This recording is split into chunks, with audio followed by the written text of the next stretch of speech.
Dove's Cooking 81 yan guys. Nagluto tayo ng ginataang tulingan na maliliit.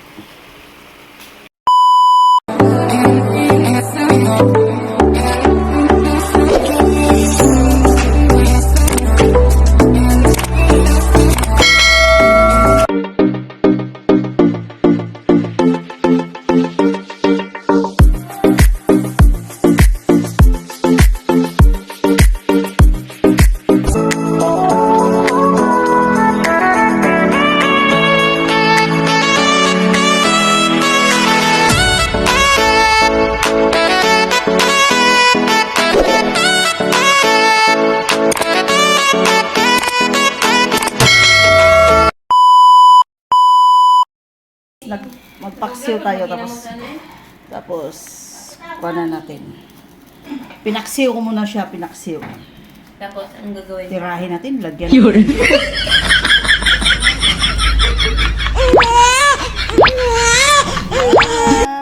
ayan na ho, nakaready na, masarap yan. Lagyan natin, lagyan natin gata guys. Ano yan siya guys, tulingan na maliliit, cute. Alam nyo ba, ayan ay tulingan na cute.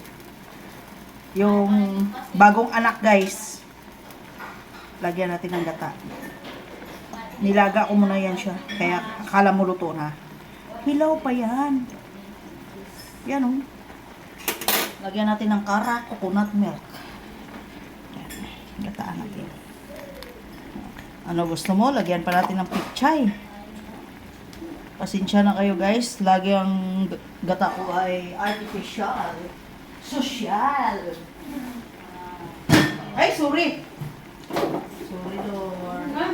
Bagalin, nahiblaw itong suri. Sorry, Lord.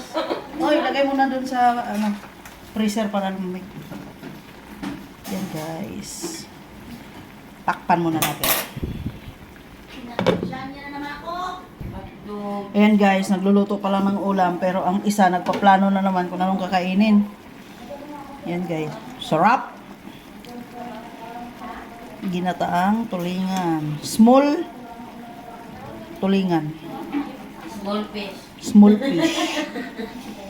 Magulang na, matanda lang to sa dilis guys. Ate ng dilis. Ate ng dilis to. Siyempre, bibili tayo ng malaking isda. Bibili din tayo maliit na isda. Abi pa lang, di tayo mga isda agad mo. Po! Natin natira sa ating tulingan guys. Yan.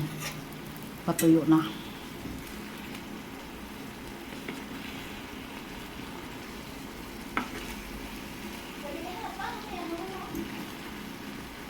Thank you for watching Dove's Cooking. Don't forget to like, comment, and share. Thank you guys. Bye.